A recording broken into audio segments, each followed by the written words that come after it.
Olá, eu sou a Adriana Oliveira e estou aqui com a Priscila Almeida e vamos começar mais um podcast Trocas Preciosas. E para você que é novo por aqui, você vai encontrar nosso perfil nas redes sociais como @Trocas Preciosas. Lá tem tudo sobre o podcast e como ele nasceu. É importante saber que nossas trocas sempre acontecem em primeira pessoa. Faço aqui um convite especial para ouvirem os episódios anteriores. Hoje chegamos ao nosso 7º episódio. Quantas trocas preciosas estamos fazendo? Muitas emoções. E é com alegria que recebemos a querida Mariana Galene, conversando sobre puerpério e suas nuances. Mariana, 36 anos, casada com o Fernando, mãe do João, de 1 ano, e madrasta do Pedro, de 9 anos.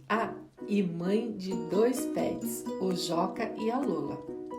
Administradora de formação, trabalhou por muitos anos no mercado de planos de saúde, na área comercial. Após uma crise existencial, começou a reavaliar suas escolhas profissionais e decidiu cursar uma nova faculdade.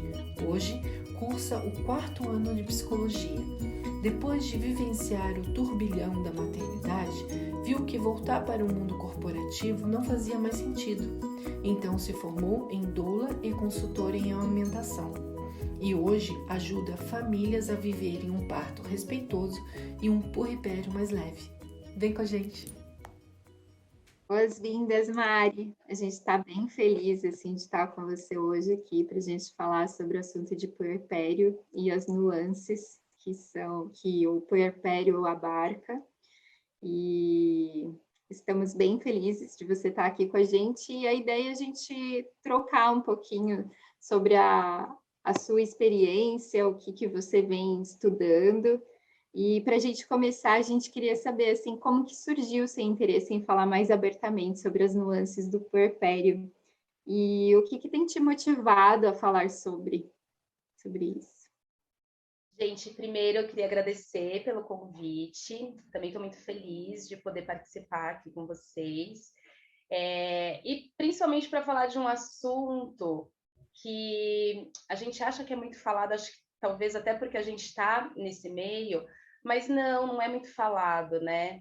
E eu acho que o que me motivou a falar um pouco mais abertamente sobre esse assunto foi trazer consciência para outras mães que também estão passando por esse momento, que elas se sintam um pouco pertencentes, né? Eu acho que a maternidade hoje em dia, ela rola uma idealização, não tem nem como falar, não idealiza, a gente idealiza, somos seres humanos, a gente idealiza tudo, né? Mas existe aí uma visão muito romantizada ainda da maternidade, né? Eu acho que isso foi uma construção social de que a maternidade ela é só maravilhosa, né? Ela realmente é maravilhosa, mas eu acho que tem uma outra parte da maternidade pouco falada, e aí para uma mulher que talvez não se preparou ou tem essa questão da maternidade muito romantizada, quando dá de cara aí com a maternidade real, nua e crua, se assusta, né? E aí pode ter sentimentos que às vezes fala, nossa, mas será que é isso mesmo? Né? Pode trazer aí um certo estranhamento, o que deixa essa mulher confusa. Eu acho que hoje o que me motivou realmente a falar mais abertamente sobre o puerpério é trazer essa consciência e esse pertencimento a essas outras mulheres que também estão passando por esse momento, porque ele é realmente desafiador, né? A maternidade, ela é maravilhosa e ela é muito difícil, né? Uhum. Então, e tá tudo bem falar que é muito difícil, né? Porque quando a gente traz um novo ser ao mundo 100% dependente, vem junto uma carga de responsabilidade gigante. E vem outras coisas também, né? Eu falo que essa mãe, ela se dá aí, vem tudo muito ao mesmo tempo, né?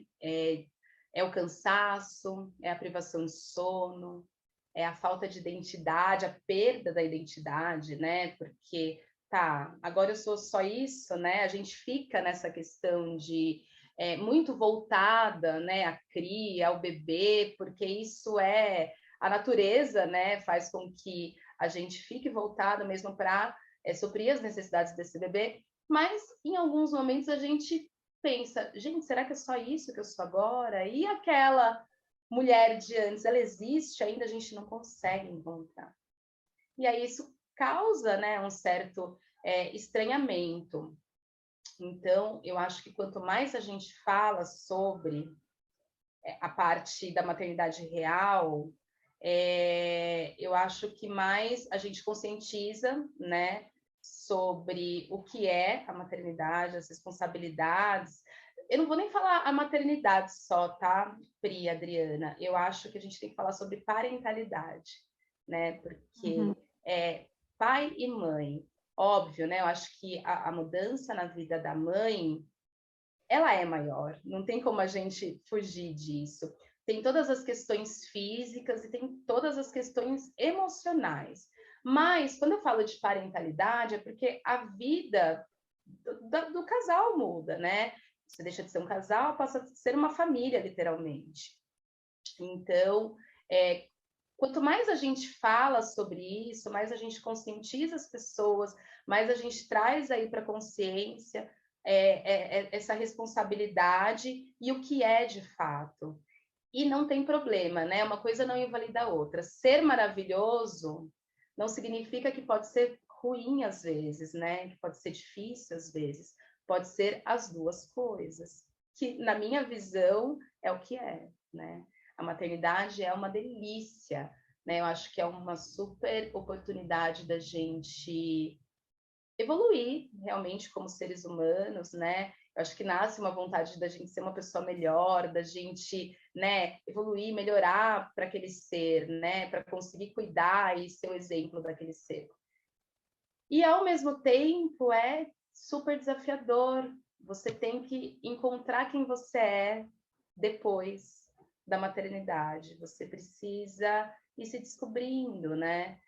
Você precisa também trazer, né, para a consciência algumas coisas do que você é, né? Quando a gente fala que a gente é exemplo, eu acho que a gente também traz para a consciência, tá, eu estou sendo exemplo do quê?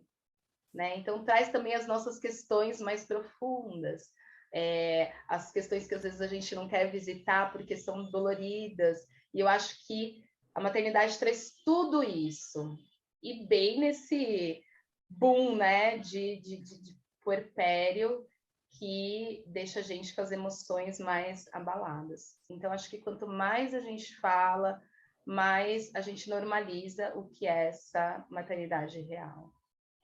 Uhum. É bem o que eu, assim, nas minhas duas experiências, eu fico pensando que se talvez eu tivesse mais essas experiências reais, isso seria um pouco mais fácil de enfrentar quando as coisas não dão muito certo ou quando não saem como a gente imagina, né? Total, o bebê ele vai chorar. Às vezes a gente vai achar que vai sentar assim na cadeira e aí o bebê vai demonstrar alguma necessidade. A gente às vezes percebe sem rede de apoio, né? E muitas vezes sem a intenção, muitos sentimentos são invalidados, né? Quando a gente Sim. pega e fala assim, nossa, eu tô cansada. Ah, mas pensa que você tem um bebê lindo e saudável, assim, perto de você. Aí você começa a falar, não, tudo bem, eu sou grata por isso, né? Sim, mas não Mas, invalida meu cansaço, claro. né? Porque é físico e é emocional também esse cansaço, né? E é o que eu falo, existem muitas coisas, né, que são construções sociais, né, principalmente em relação à maternidade, que são passadas de geração em geração. Falas que às vezes carregam, né, coisas que às vezes as pessoas falam por falar, porque é tão normal se falar isso, mas você tem que estar feliz, né? Pensa, ai, que bom que seu bebê nasceu saudável, que você está bem. E você fala, pô, mas por conta disso eu não posso estar um pouco triste hoje, porque eu tô cansada, porque eu não dormi a noite inteira, ou porque o bebê ficou chorando na minha orelha, ou porque eu tô aqui tentando amamentar, tô com o meu seio ferido, para mim tá sendo difícil, tô me sentindo, né, incompetente, porque, pô, não tô conseguindo amamentar meu filho. Então, são muitas coisas que, quando a gente traz isso, né, e uma outra pessoa, às vezes até as pessoas que a gente mais confia, né, a nossa mãe, talvez, né, as pessoas que são mais próximas da família, fala assim, ah, mas para, isso é besteira, né? O importante é que seu filho tá bem, e que você tá bem. E aí a gente vai diminuindo o sentimento aí e causando esse estranhamento para essa mulher, né? Pô, mas será que é normal eu estar sentindo tudo isso, então? Né? Porque eu tô sentindo, a gente não tem como controlar o sentir, né? Uhum. E por isso que é tão importante falar, né? Sim. É interessante vocês falando agora. Desculpa, Pri, quer falar? Não, pode falar. Eu lembrei do episódio. Eu estava com meu terceiro filho, assim, praticamente recém-nascido, né? A diferença dele para o segundo era de 3 anos. E teve um dia que ele e o mais velho começaram a brigar e eu estava com o recém-nascido, o terceiro no colo. E aí eu falei, meu Deus do céu. Eles começaram a se pegar. E eu com o Victor no colo, eu não sabia o que fazer. E puxava um, puxava o outro. Aí eu dei a bronca A gente já coloca aqui a sacolinha da culpa e sai e sai com carregando. ela carregando, exatamente. E você carrega com cada filho. Imagine eu, que são 4 sacos de culpa. 4 sacos. Exatamente, Uhum. né? E assim, é impossível, né? Se você conhecer alguma mãe que não tem nenhuma culpa, ó, você me apresenta, porque de diferentes formas, acho que todas as mães carregam, porque a gente ainda tem essa questão da maternidade perfeita, que não existe. E até porque é na nossa imperfeição que a gente dá espaço para os nossos filhos crescerem, para os nossos filhos amadurecerem como sujeitos, né? Se a gente é muito perfeito, a gente não dá espaço para esse ser evoluir. Então, é na nossa imperfeição que eles têm espaço para evoluir, para crescer, para amadurecer. Então, é importante também, né, que a gente não seja perfeita, porque não existe uma fórmula mágica aí. Existe o que funciona para cada mãe, para cada maternar, para cada família. E hoje o que a gente vê nas redes sociais, acho que as redes sociais elas são muito boas para algumas coisas e ruins para outras. E eu acho que quando a gente olha aí uma rede social cheia de blogueiras, influencers, né, que acabam de parir tão lindas, né, ali para tirar aquela foto, para postar, né, maquiadas, ou que tá lá com o bebezinho no colo, aquele quarto maravilhoso, ou tá lá, posta uma foto amamentando naquela poltrona. Pô, você cria uma imagem de maternidade que ela é um recorte para uma foto, para uma postagem, né? E ela é um recorte também de uma pessoa talvez que tenha uma super rede de apoio, né? São mínimas, né? As pessoas que têm essas oportunidades de ter uma rede de apoio full time, a grandíssima maioria não tem. É ali a realidade nua, crua, o dia inteiro com a criança. Às vezes o pai tem que sair para ir trabalhar, essa mãe fica sozinha, não consegue escovar os dentes, não consegue comer direito, é o leite vazando, a criança chorando, a mãe descabelada. É o caos, literalmente. Né? E quem mostra o caos? Parece que ninguém quer mostrar, até porque senão é como se a gente mostrasse essa nuance, né? Essa parte da maternidade, a gente bloqueasse aí essa questão da reprodução mesmo, né? De procriar espécie. Então, acho que tem muitas coisas envolvidas, né? O nosso mundo capitalista que precisa que a gente, né, reproduza, enfim. E se eu mostrar essa parte da maternidade, será que todas as mulheres vão querer passar por isso? Será que não é melhor a gente deixar só na maternidade idealizada para que a gente consiga, né, continuar o fluxo aí da vida? Então, assim, acho que muitas coisas se envolvem aí quando a gente fala sobre maternidade. Não sei se vocês concordam com isso ou não, mas eu acho que são coisas que estão muito ligadas, sabe? Sim. Eu desconfio que essa malinha, né, de culpa, ela vem muito de um processo onde a gente se compara com o ideal, assim, com uma perfeição. E aí a gente fica o tempo todo, assim, comparando aquilo que a gente consegue oferecer, né, com os recursos que a gente tem ali disponível, com aquilo que a gente idealiza, assim, daquela mãe perfeita. E aí, quando a gente começa a fazer esse comparativo, a gente vai aumentando ainda mais a nossa culpa. Como que eu não cheguei naquele lugar? Como eu não fiz isso? E a gente não olha que a gente está ali fazendo o melhor que a gente pode com os recursos que a gente tem, né? E que Exatamente. quanto mais a gente olhar e ter espaços para que a gente possa falar sobre isso e se reconhecer nas experiências dos outros, né? A gente vai reconhecendo a nossa humanidade, que todos nós passamos por situações ruins, situações boas, a gente vai sorrir só do nosso bebê olhar para a gente sorrindo, e logo depois a gente vai chorar quando ele estiver chorando, mas aí a gente vai se reconhecer nesse espaço, e eu acho que a gente sai de um processo mais solitário, assim, porque e muito essa tagarelice mental, sabe, que a gente fica dentro da gente. Por isso que eu acho que é importante, assim, quando a gente externaliza, a gente tem a oportunidade de se ouvir também, né? Eu acho que isso. Total. E você falou, né, dessa carga mental que a mãe carrega, né? Porque é isso, eu falo que a vida da mulher muda muito mais, né? Porque a grande carga mental, quem carrega, somos nós, né? Então, assim, não deveria, ok, né? Eu acho que deveria ser uma coisa, uma divisão justa, mas a realidade, infelizmente, não é essa. Então, a nossa carga mental pô, preciso agendar a vacina, preciso saber, você tem legumes para o meu filho comer hoje? Nossa, acabou a fralda, preciso comprar. Assim, são tantas coisas que vão na nossa cabeça o dia inteiro, né? É uma carga mental, assim, surreal. Que às vezes o pai não tem, não sei, né? O pai não carrega, o pai carrega outros tipos de carga, mas essa carga mental da mãe, da preocupação com a criança, de prover, né? De cuidar, ela cansa também, cansa. E não se fala sobre isso. Eu tenho um grupo com duas amigas, né? Que se chama, inclusive, Power Pério. Então, eu e duas amigas, nós engravidamos ao mesmo tempo, praticamente. Então, a bebê mais velha tem 3 meses de diferença do meu filho.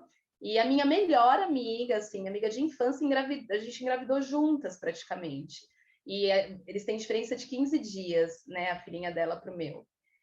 E a gente fez esse grupo e vocês não fazem ideia do quanto isso salvou o nosso puerpério, porque a gente passou por isso juntas. Então, tinha dias que a gente estava enlouquecendo. Uma, às vezes, estava enlouquecendo no dia, outra estava enlouquecendo em outro dia.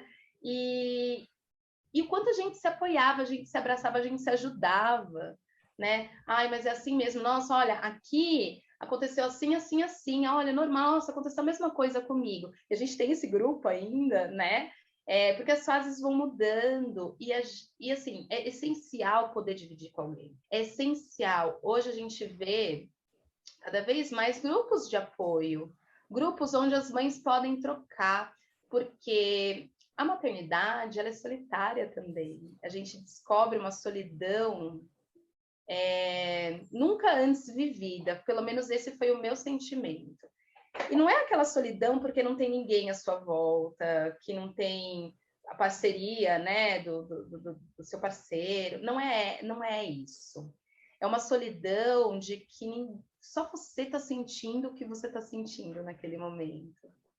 Então, talvez, até para você explicar, é difícil para as outras pessoas entenderem. Principalmente as que não tiveram filhos, né? Ou que tiveram filhos em outra época, né? Que são de outra geração. Porque dividir, às vezes, com mãe, sogra, uma tia, às vezes você vai escutar aí uma diminuição dos seus sentimentos porque elas não tiveram essa oportunidade lá atrás. Era tudo muito normal, não, é assim mesmo, vai que vai. E às vezes é tido como frescura o que a gente vive hoje, e não é. Eu acho que hoje a gente tem recurso, a gente tem informação, e por isso que a gente entende. Quantas mulheres lá atrás não tiveram uma depressão pós-parto e nem se deram conta disso? E eu acho também que lá no passado existia, né, uma questão muito mais definida de que a mulher ficava em casa cuidando dos filhos e o homem saía para trabalhar. E aí, essa mulher tinha ajuda de outras mulheres. Era, né, uma tribo ali, existia essa rede de apoio onde as crianças eram criadas todas juntas. Essa realidade não existe mais hoje. As mulheres foram para o mercado de trabalho e também tem suas realizações, tem suas buscas. Acho que também por isso que traz esse estranhamento aí a maternidade, porque eu também tenho as minhas vontades, né? Será que essa mulher lá atrás tinha essa oportunidade de ter suas vontades, de ter seus sonhos, de ter, né? Então, a maternidade, ela é solitária. As amigas que lá atrás faziam sentido, talvez não entendam o que você está passando agora, né? Então, por isso que é importante compartilhar, é importante ter grupos, é importante encontrar pessoas que estão passando pelo mesmo momento, porque a gente se sente abraçado. É um quentinho no coração que é tão necessário nesse período que a gente tem essas oscilações de humor, né? Que tem esse estranhamento do que eu sou agora. É importante a gente conseguir compartilhar com outras pessoas que estejam passando pelo mesmo momento ou que já passaram e conseguem entender aí o que a gente está passando. Que você trouxe agora, e eu me reconheci muito bem nessas últimas palavras suas, porque as minhas gestações foram muito próximas. A última, realmente, que tem uma diferença de 8 anos, né? Mas os 3 primeiros foi 2 anos e 3 anos. E eu não me sentia à vontade em pedir ajuda. Tá? Não me sentia, era como se... Porque eu sabia que eu ia ouvir. Como você não consegue? Eu consegui. Exatamente. Né? Então, conseguiu sob quais condições também, né? Então, exatamente. Mas eu realmente... a minha maternidade ela foi bem assim longe de mãe, né? Por questões de cidade diferente. A minha sogra tinha a vida dela, o trabalho dela, tudo, né? Então, quer dizer, então é bem diferente, né? Então, para mim foi assim, meio que solo nesse sentido mesmo, né? E é exatamente o que você disse, o sentimento, a fragilidade, ela aconteceu exatamente assim. E vem também dessa construção social, né? De que a mulher dá conta de tudo. Exato. E a gente passa a acreditar que esse dar conta de tudo subentende que eu não preciso pedir ajuda, né? E talvez é esse exercício que a gente precisa fazer, que a gente não precisa dar conta de tudo e que tá tudo bem a gente pedir ajuda. Mas para isso a gente precisa abrir esses espaços para a gente falar mais, né? E uma coisa que você falou, Mari, foi sobre a questão de depressão, né? A gente pegou aqui, de acordo com a publicação na Cielo Brasil, a depressão pós-parto é uma condição que afeta de 10 a 15% das mulheres.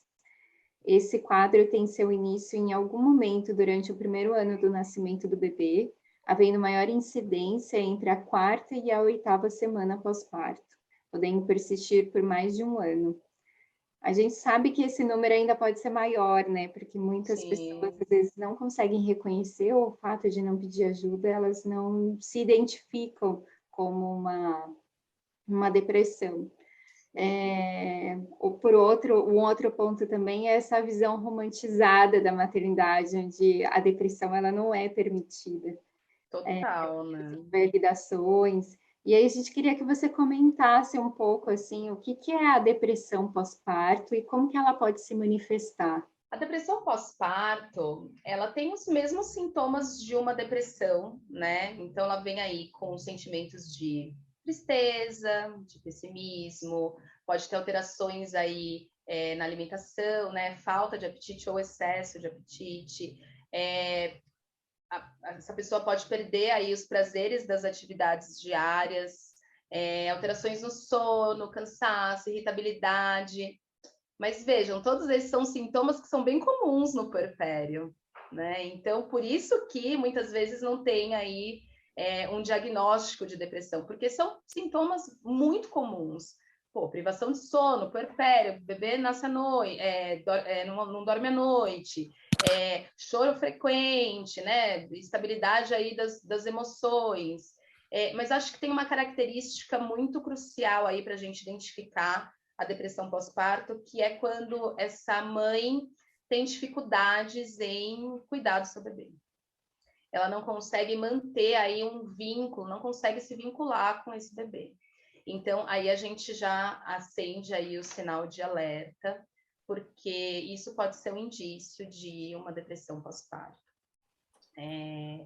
E é muito sutil, né, a gente conseguir identificar isso. É o que eu falo, muitas mulheres têm depressão pós-parto e não sabem que estão com depressão pós-parto. Por quê?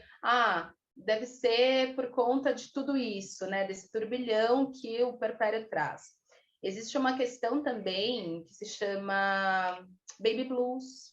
O baby blues, ele acontece aí logo no pós-parto, traz quando os hormônios, né, que mantinham a gestação, eles caem bruscamente após esse bebê nascer, e eles dão uma mexida, né, dá uma oscilação no humor. Então pode ter irritabilidade, um choro sem saber o porquê, uma sensibilidade muito intensa, mas esse quadro de baby blues, ele tende aí a durar no máximo 15 dias. Então, se você identifica que está perdurando, né, esses sintomas, e existe aí uma dificuldade dessa mãe nos cuidados relacionados com o bebê, né, no vínculo ali dessa mãe com o bebê, é um sinal de alerta de que essa mãe precisa de ajuda. Em alguns casos, uma psicoterapia, né, um atendimento, um acompanhamento terapêutico ajuda. Em alguns casos, é necessário entrar também com medidas medicamentosas para trazer qualidade de vida para essa mãe e para esse bebê, né, que a gente não pode negar que é impactado por isso. E alguns fatores podem tem alguns fatores que podem piorar e ter uma tendência maior a ter a depressão pós-parto. Então, mulheres que já tinham quadros de depressão antes da gravidez têm uma tendência maior a desenvolver a depressão pós-parto. Algumas histórias relacionadas à gravidez, então, às vezes, passou por algum momento, às vezes uma separação na gravidez, pode ser um fator potencializador de uma depressão pós-parto. E também as experiências relacionadas ao parto em si. Então, às vezes foi um parto muito traumático, às vezes foi um parto cheio de violência obstétrica. Tudo isso pode potencializar um quadro de depressão pós-parto, né? Pode trazer aí para essa mulher um quadro de depressão pós-parto. Por isso que é importantíssimo parceira, estar atento, né, a esses sintomas, porque essa mãe muitas vezes não vai estar atenta, porque ela está ali no meio do turbilhão, no meio do caos, e ela não vai conseguir muitas vezes identificar. Por isso que é importante esse olhar atento da parceria, da rede de apoio, para identificar e entender que talvez essa mulher está precisando de ajuda. Então, no caso, a rede de apoio, nesse momento, ela é essencial, né? A importância dela, nesse momento, seja da família, seja do marido, né, que está ali com a pessoa, né, o casal em si, né, dá esse auxílio, esse amparo nesse momento. Total. Eu falo que essa mulher precisa ser cuidada, precisa de alguém para cuidar dela, para que ela possa se voltar totalmente para o bebê. Porque é isso. esse começo, a mãe precisa estar ali voltada, né? E ela quer, é da natureza nossa. Eu não sei se vocês sentiram isso, mas eu senti quando meu filho nasceu uma coisa assim de não querer que ninguém chegasse perto da minha cria, uma coisa muito, muito selvagem, não sei se essa é a melhor palavra, né? Mas de que eu queria cuidar, eu preciso estar aqui. Todo o resto não importa, importa eu estar aqui cuidando da minha cria. E muitas mães, né, elas experienciam isso, mas preciso de alguém para fazer todo o resto. Então, acho que a rede de apoio ela é exatamente isso. Ela dá conta de todo o resto enquanto essa mãe se volta para o bebê. E eu falo de rede de apoio funcional, né? Porque eu acho que a rede de apoio precisa estar atenta aos palpites desnecessários, né? Ao que você fala para essa mulher que está ali no auge dessas emoções tão intensas. Então, rede de apoio funcional é aquela rede de apoio que limpa a casa, que deixa uma comidinha pronta, faz uma comidinha para essa mulher, que cuida do filho mais velho, né, para que essa mulher possa cuidar do mais novo que neste momento está necessitando mais, né, que faça ali os afazeres com o mais velho, que fica com o bebê um tempo para essa mãe poder descansar, poder tomar um banho, poder escovar os dentes, poder descer ou ir ao ar livre para tomar um sol, para poder respirar um pouco e ter certeza de que alguém está cuidando bem do bebê dela. Então, eu acho que a rede de apoio funcional, ela vem sem julgamentos, ela vem sem palpites que não foram solicitados, ela vem realmente para servir essa mulher que tanto precisa nesse momento. O que a gente vê hoje, né? Esse seria o mundo ideal, o mundo real, né? A gente vê a rede de apoio ali, óbvio, ajudando, e muitas vezes trazendo palpites, trazendo falas para essa mulher que muitas vezes pode minar a confiança dela. Vou falar coisas aqui que eu escuto muito hoje nos meus atendimentos, quando eu vou atender minhas pacientes no pós-parto, sobre amamentação, e o quanto isso impacta, né? Então, eu escuto muito, mas a minha mãe me falou que ela não teve leite, né? Então, se não tiver leite, tá dentro da normalidade, ninguém da minha família amamentou. Ouvi da minha mãe que, será que seu bebê não tá com fome? Será que seu leite não é fraco? Será que não é bom dar uma fórmula para ele? E aquela mãe tá ali, né? Disponível, querendo alimentar o seu filho. E óbvio, eu não tô falando que a amamentação é fácil assim, porque não é, né? Acho que vocês vivenciaram isso, sabem que não é. Mas quanto mais a gente mina a confiança dessa mulher, mais ela se sente impotente, incapaz. Gente, será mesmo que meu leite não tá sustentando meu filho? Né? E cada mãe produz o leite que é necessário para aquela criança, para aquele bebê. Então, eu acho que é importante, sim, a rede de apoio, mas que seja uma rede de apoio funcional, né? Que saiba que falar menos, ouvir mais. Às vezes, essa mulher precisa falar, botar para fora o que ela está sentindo, uma escuta sem julgamentos, né? Uma escuta que talvez você só balance a cabeça, concorde, falar, eu te entendo, é o que ela precisa nesse momento, né? Não de opinião, não de julgamento, precisa de acolhimento. Eu acho que é isso, rede de apoio funcional. Todas as mães precisariam ter, né? Uma vez eu ouvi que a gente sempre tem que reconhecer que aquela mãe, ela deve ter autonomia e independência. E que para a gente ser uma boa rede de apoio, a gente teria que perguntar como eu posso te servir. E ela dizer exatamente assim, olha, eu preciso que você olhe a roupa ou a comida. Mas se ela não conseguir naquele momento, que a gente ajude, fale, olha, eu posso fazer isso, isso, isso. O que você gostaria? Por onde você gostaria que eu começasse, né? E é bem o que você falou, assim, existem muitas possibilidades de a gente ser apoio, né? Mas de a Sim. gente compartilhar, porque muitas vezes a gente quer tirar aquela mãe de sofrimento, né? E a gente vem com muitas certezas, né? Do que eu tenho que fazer, do que isso. Sim. E isso talvez possa ser agressivo para quem está recebendo, né? Sim, sim. É, é, é isso, assim, eu acho que é o olhar atento, você entender o que é necessário ali naquela situação. E muitas vezes essa mulher talvez não vai querer alguém lá o dia inteiro na casa dela, ela quer um pouco mais de privacidade com a família, e é entender. Eu tive aqui, graças a Deus, eu tive a ajuda da minha mãe durante 20 dias, e assim, enquanto eu cuidava do meu filho, minha mãe cuidava de mim. E era o que eu precisava naquele momento. Então, eu tinha comida, eu tinha a minha casa arrumada e eu bem para cuidar do João.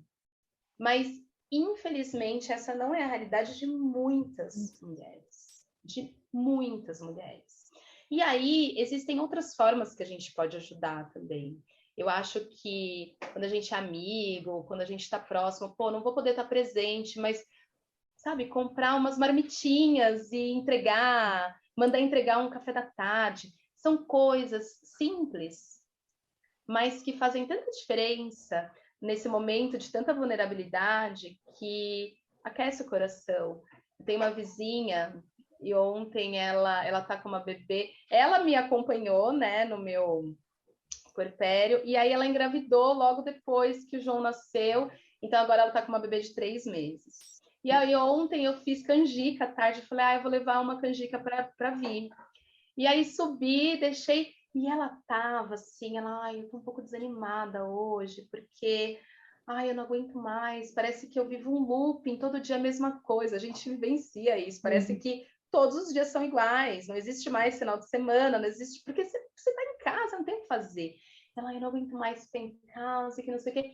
E aí eu lembro que a gente ficou, o quê? Uns 20, 30 minutos conversando, e eu escutando ela e lembrando que eu passei exatamente a mesma coisa, e ela falando, depois ela me mandou uma mensagem, ela falou, nossa, foi assim, minutos que salvaram a minha tarde, porque era isso, ela só precisava de alguém para escutar ela, de alguém para conversar, de alguém para que ela pudesse desabafar tudo aquilo que ela estava ali guardando, e que talvez outras pessoas não entendessem, né, o que ela estava sentindo.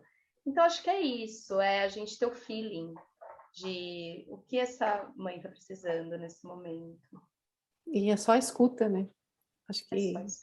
o carinho e o afeto ali na hora. Sem Exatamente. dizer o que, né? Dizer, faça isso, faça aquilo, né? Eu fiz assim, deu certo.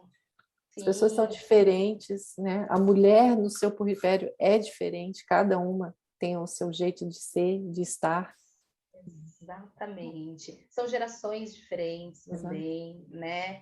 A gente escuta muitas vezes dos mais velhos coisas, conselhos que serviam para aquela época e que para essa época não servem mais, porque a gente vai se atualizando, né? As coisas vão se atualizando, as informações vão se atualizando. E eu acho que o mais difícil, às vezes, é lidar com as pessoas mais velhas, né? Eu acho que a gente hoje vive uma geração de pessoas que estão mais abertas ao novo, a mudar, a se conhecer, a se transformar. Quando a gente pega pessoas de uma outra geração, né, pessoas mais velhas, eu acho que é mais difícil para elas entenderem que tudo mudou.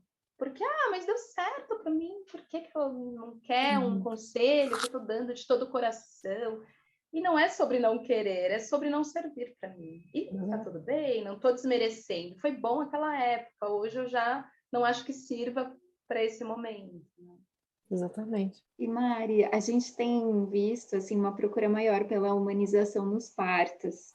Na sua experiência, essa busca se deve a quê? Assim? O que você acha que tem mudado em relação às pessoas por essa busca? Pri, primeiro eu queria falar o que é um parto humanizado, porque eu acho que no imaginário de muitas pessoas existe a ideia de que o parto humanizado é um parto em casa. Pode ser, mas não é só isso. Ou é um parto que é feito na banheira, ou que parto humanizado é coisa de gente natureba, coisa de índio, enfim, né? Já ouvi N coisas. E, na verdade, parto humanizado tem muito mais a ver com o tipo de assistência que é dada a essa mulher, essa gestante, essa família, do que pela via de parto em si. Então, a gente fala aí da humanização do parto quando essa mulher ela tem informações no pré-natal, quando essa equipe compartilha com ela informações e decide junto com essa mulher o que ela banca, o que ela não banca, o que ela quer e o que ela não quer. E que essa mulher tem as suas vontades, as suas escolhas respeitadas. Então, isso que é a humanização do parto. Eu acho, como eu falei lá atrás, as redes sociais elas têm a parte ruim e a parte boa. Eu acho que a parte boa das redes sociais é esse acesso à informação. Então, muito se compartilha hoje, né, sobre parto humanizado, e as pessoas postam também muito sobre suas experiências, e talvez seja isso que tem aumentado aí a busca sobre conhecimento, sobre o que pode ser, sobre como pode ser o meu parto. Às vezes, experiências ruins de partos anteriores fazem essas mulheres buscarem mais informação para um novo filho, um novo parto, que é ótimo, porque hoje a gente vive um cenário obstétrico no Brasil que é um show de horror, infelizmente. Um cenário onde rola muita violência obstétrica, e é uma violência obstétrica velada, porque muitas mulheres nem se dão conta de que sofreram essa violência obstétrica, porque ali, quando você está no pré-natal, às vezes o médico ele vai conduzindo de uma forma como se só ele fosse o detentor de todas as informações. Então, o que o médico fala é lei. E aí, nisso, ele vai conduzindo para que seja feita da melhor forma para ele. A partir do momento que uma mulher, uma gestante,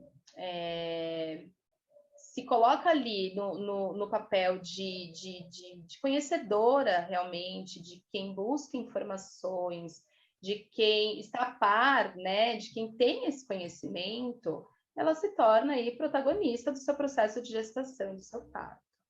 E, infelizmente, nem todos os médicos estão preparados para esse tipo de pessoa, né, que vai atrás de informações. Então, eu acho que hoje a busca por um parto humanizado é realmente para que essa experiência seja uma boa experiência. Isso impacta também num pós-parto mais leve, num puerpério mais leve.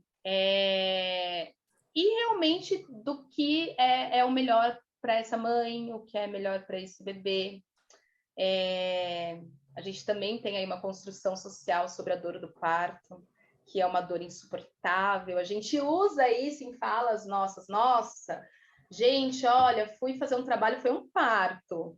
Como se fosse uma coisa muito difícil, né? Vou falar pela minha experiência. Foi a experiência mais louca de toda a minha vida. Foi a experiência mais transformadora.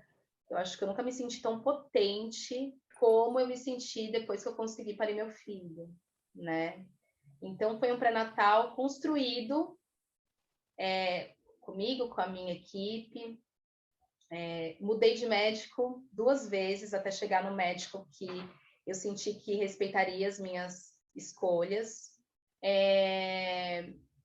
E foi incrível. Mari, doeu? Doeu.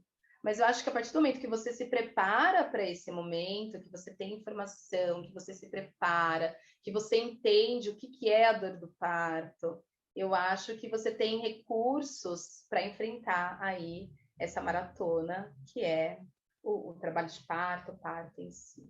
Infelizmente, hoje, para se ter um parto humanizado de fato, a gente consegue contratando uma equipe particular.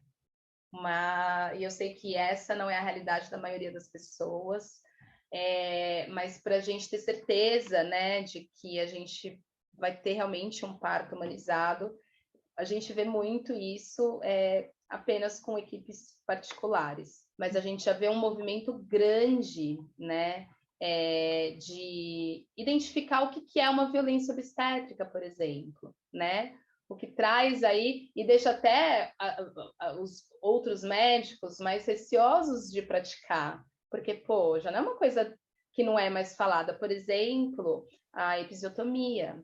Episiotomia é o famoso PIC, que acontece aí em alguns partos normais, onde o médico faz um corte no períneo dessa mulher para que o bebê saia, né, o bebê nasça mais rápido. E isso é considerado uma violência obstétrica, porque não existe evidências científicas que comprovem que essa mutilação no corpo dessa mulher ajuda o bebê a nascer. Às vezes é só uma mudança de posição dessa mulher, né, para ajudar o bebê ali a encaixar. A episiotomia é uma violência obstétrica. Então, hoje é mais falado, mas é uma prática muito comum hoje nos hospitais, entre os médicos. Então, eu acho que quanto mais a gente fala também, tanto que na minha página do Instagram eu falo muito sobre o assunto, né? Realmente, não são todas as pessoas que terão condições, talvez, de contratar uma equipe particular, de ter uma doula para fazer essa educação perinatal. Mas acho que quando a gente tem acesso à informação, seja, né, num site, seja nas mídias sociais, nas redes sociais, eu acho que a gente já se informa e tenta evitar ao máximo vivenciar aí uma violência obstétrica. Então, é muito bom esse movimento de que as mulheres se empoderando, né, se apropriando de seus corpos, não deixando isso à mercê dos médicos, à mercê da escolha do que os médicos acham o que é melhor ou não, e sendo protagonistas mesmo. Eu acho que isso traz uma força, traz um empoderamento para essa mulher que vai ser importante depois para ela vivenciar isso lá no puerpério, né? Então, isso torna o puerpério mais leve também. E quando a gente vai procurar um profissional, uma clínica para essa orientação de humanização no parto, quais são os pontos de atenção que você acha que a gestante precisa olhar, ou essa rede de apoio que está junto com a gestante? Pri, eu acho que existem algumas formas da gente identificar. Hoje a gente vê uma parcela muito grande de cesáreas, né, desnecessárias. Então, cesariana é uma cirurgia, né, uma cirurgia de grande porte. Quando você vê lá sendo feita uma cesariana, são 7 camadas de pele lá, pele, músculo, enfim. É uma cirurgia de grande porte. Como isso foi vendido que isso é o melhor para uma mulher? Ou para todas, né? Eu falo que tudo que é fisiológico, obviamente, é melhor. Então, às vezes, falta para esse profissional mostrar isso para essa gestante, mas óbvio, né? Quando o médico tem ali o volume de pacientes e ele consegue estipular um dia da semana para ele fazer só cesáreas, ele não precisa esperar esse bebê entrar em trabalho de parto, essa mãe entrar em trabalho de parto. Não precisa esperar a hora que esse bebê escolheu vir. Ele agenda lá com 38, 39, 40, né? Falam que é 40. Eu agendo e tá tudo certo. Então, acho que... e aí fica bom para ele, né? Só não fica bom para a mãe. Então, eu acho que tem algumas coisas que dá para a gente identificar. Por exemplo, vou no médico, eu quero ter um parto normal, ou eu quero, no mínimo, entrar em trabalho de parto para poder ter meu bebê.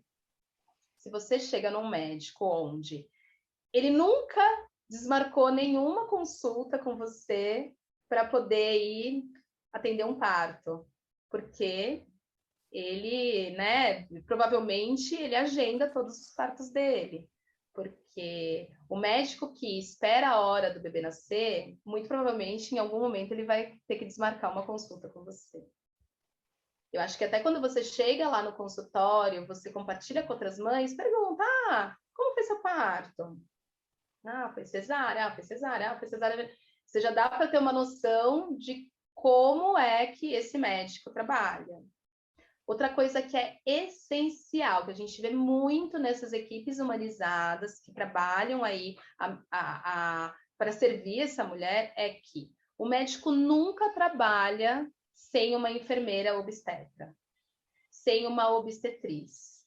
Então, faz parte da equipe. Até porque, hoje, isso acontece no SUS, né? Uma gestação de risco habitual, um pré-natal e até um parto pode ser feito todinho com uma enfermeira obstetra, com uma obstetriz. Não precisa da figura do médico. O médico entra quando a gente tem aí alguma questão ou uma gestação de risco. Então, equipes que têm médico e médico auxiliar, já dá para desconfiar.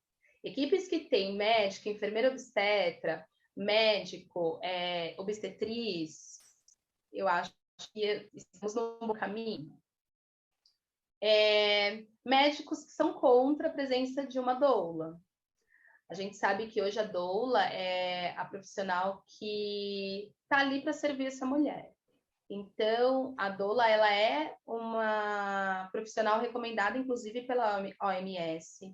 Existem estudos que indicam que a presença da doula no pré-natal, no trabalho de parto, tem benefícios assim, incríveis para essa mulher. Trabalhos de parto menos dolorosos, mais rápidos.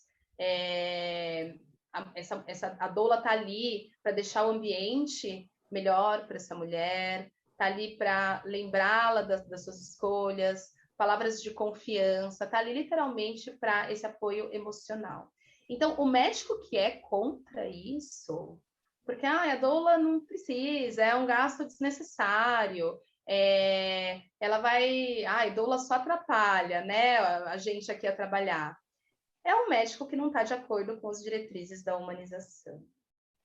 Então, eu acho que identificar, né, essas questões aí dá tranquilamente para a gente ver se a gente está numa roubada, né, se a gente está numa cilada, ou se a gente realmente está com uma equipe que prioriza aí o protagonismo dessa mulher.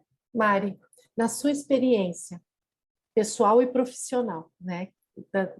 Agora você saindo do seu puerpério, passando por ele, o que você tem aprendido sobre o puerpério e o que você imaginava antes de ser mãe e agora sendo mãe?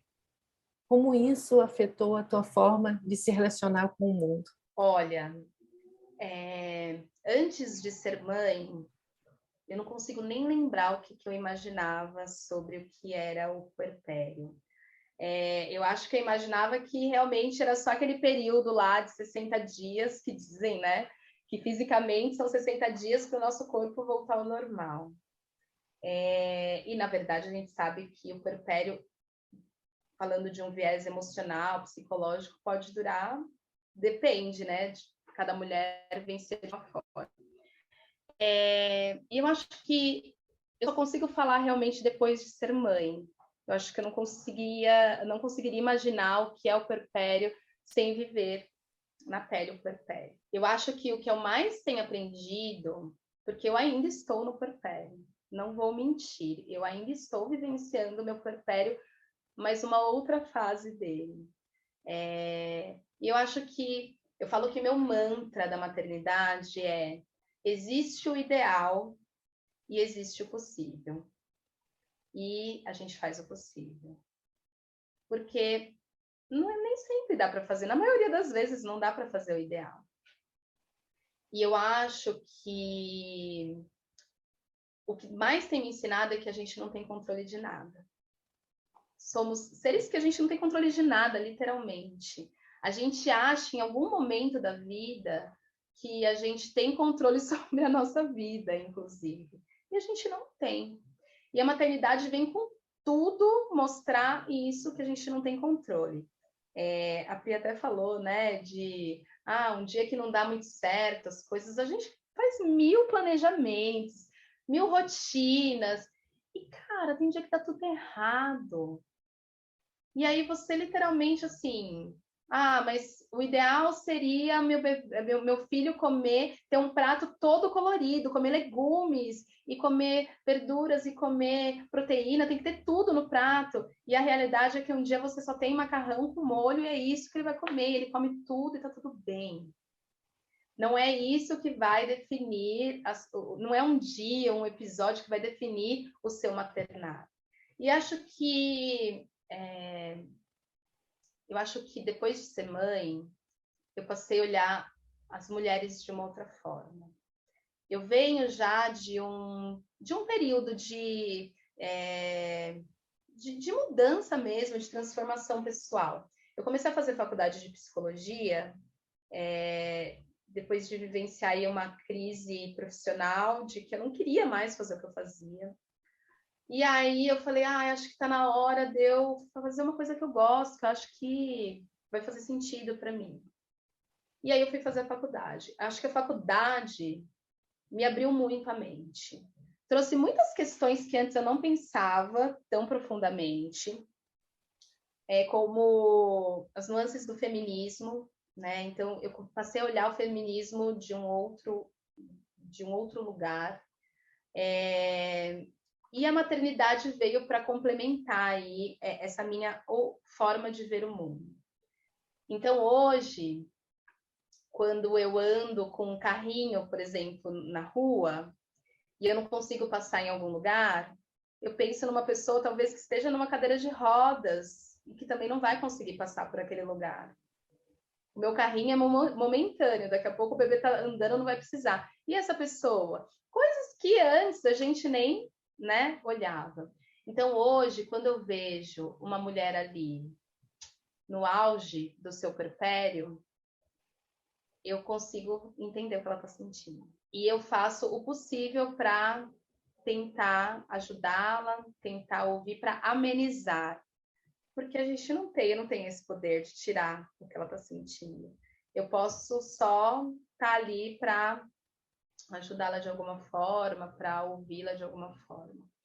E eu acho que hoje a maternidade ela me trouxe para um lugar de querer questionar algumas coisas que acontecem no mundo mesmo, porque é esse mundo que meu filho vai viver, né? É esse lugar aqui que meu filho vai crescer. Então, que lugar é esse? Então, assim, muitas coisas mudaram na minha cabeça. Mudaram a ponto de eu fazer uma transição de carreira, né? De trabalhar com uma coisa que fizesse sentido para mim. Porque para mim é importante que meu filho olhe para mim e veja que minha mãe trabalha com uma coisa que ela gosta, então eu também posso procurar uma coisa que eu gosto para trabalhar. Eu não preciso trabalhar só pelo dinheiro, que foi uma construção de uma geração anterior à nossa, né? Eu posso trabalhar com uma coisa que eu gosto. Trabalhar é gostoso, trabalhar é legal. Se eu continuasse fazendo o que eu fazia, que para mim durante um tempo fez sentido, mas depois não mais, o que eu ia ensinar para o meu filho sobre trabalho, né? E hoje eu falo que eu estou no puerpério vivendo uma outra fase, porque hoje eu já estou desgarrando um pouco, né? Hoje eu consigo colocar meu filho na escolinha, ele tem o tempo dele, aumentei um pouquinho o tempo dele na escolinha, com aquela culpa, né? Mas gente, ele não vai ficar tanto tempo comigo, e enfim. E no fundo ele está adorando.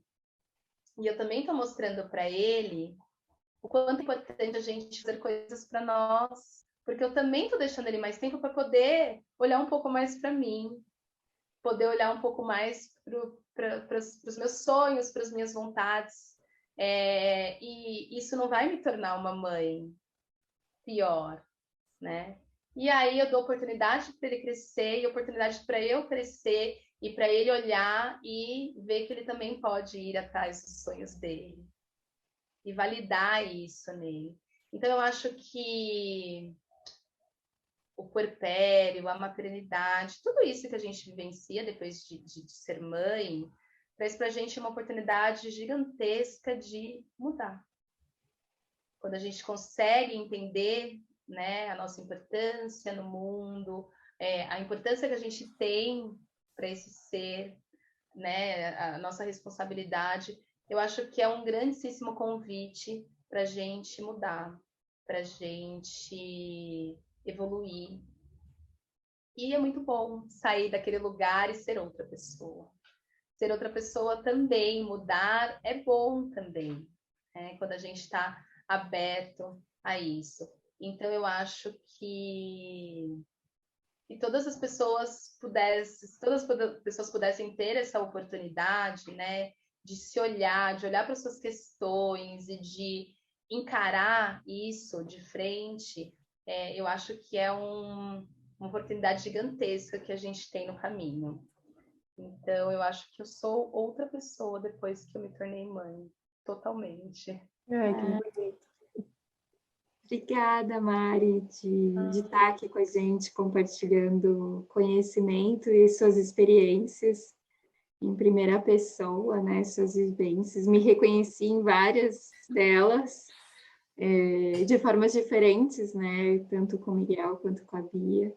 E que sejam criados muitos outros espaços para que muitas histórias possam serem expressadas, né?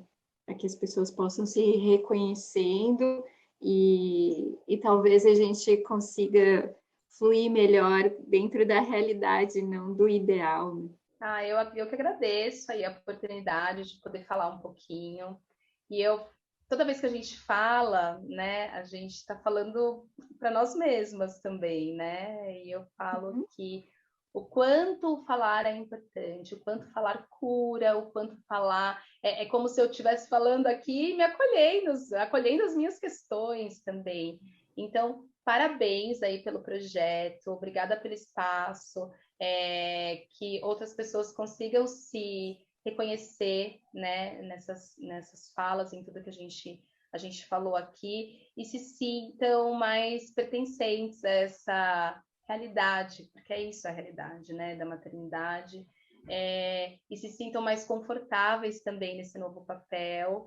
E o que eu sempre falo, existe o ideal e existe o possível, e a gente sempre está fazendo o possível. E tá tudo bem. É isso aí. Eu escrevi algo assim pequeno, né? Por tudo que eu li, né? Por tudo que você falou, eu fui escrevendo.